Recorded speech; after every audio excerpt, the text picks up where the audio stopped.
പുതിയൊരു വീഡിയോയിലേക്ക് സ്വാഗതം. നാളത്തെ അവധി, പഠിപ്പ് മുടക്ക്, വിദ്യാഭ്യാസ ബന്ദ്. വിശദമായ വീഡിയോയിലേക്ക് കടക്കും മുമ്പ് ചാനൽ സബ്സ്ക്രൈബ് ചെയ്യാനും വീഡിയോ ഇഷ്ടപ്പെട്ടാൽ ലൈക്ക് ചെയ്യാനും ഷെയർ ചെയ്യാനും മറക്കരുത്. കൊല്ലം ജില്ലയിൽ വിദ്യാർത്ഥി ഷോക്കേറ്റ് മരിച്ച സംഭവം. കൊല്ലം ജില്ലയിൽ നാളെ വിദ്യാഭ്യാസ ബന്ദിന് ആഹ്വാനം ചെയ്ത് ABVPയും KSUവും.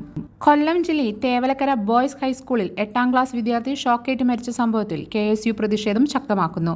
നാളെ സംസ്ഥാന വ്യാപകമായി സ്കൂളുകളിൽ KSU പണിമുടക്കിന് ആഹ്വാനം ചെയ്തതായി സംസ്ഥാന പ്രസിഡന്റ് അറിയിച്ചു.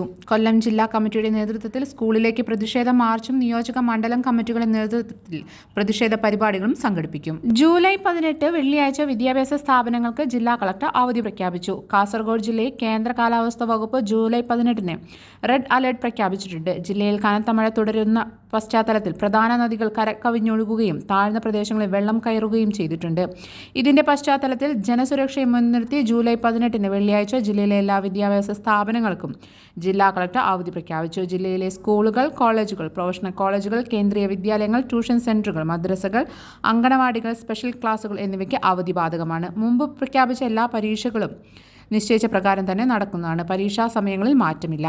പാലക്കാട് ജില്ലയിൽ നിപ്പ സ്ഥിരീകരിച്ച സാഹചര്യത്തിൽ മണ്ണാർക്കാട് താലൂക്കിലെ മാസ്ക് നിർബന്ധമാക്കി ഉത്തരവ്. രോഗവ്യാപന ഭീഷണി നിലനിൽക്കുന്ന സാഹചര്യത്തിൽ മണ്ണാർക്കാട് താലൂക്ക് പരിധിയിൽ പൊതു ഇടങ്ങളിൽ എല്ലാവരും മാസ്ക് ധരിക്കണമെന്ന് കളക്ടർ ഇറക്കിയ ഉത്തരവിലുണ്ട്.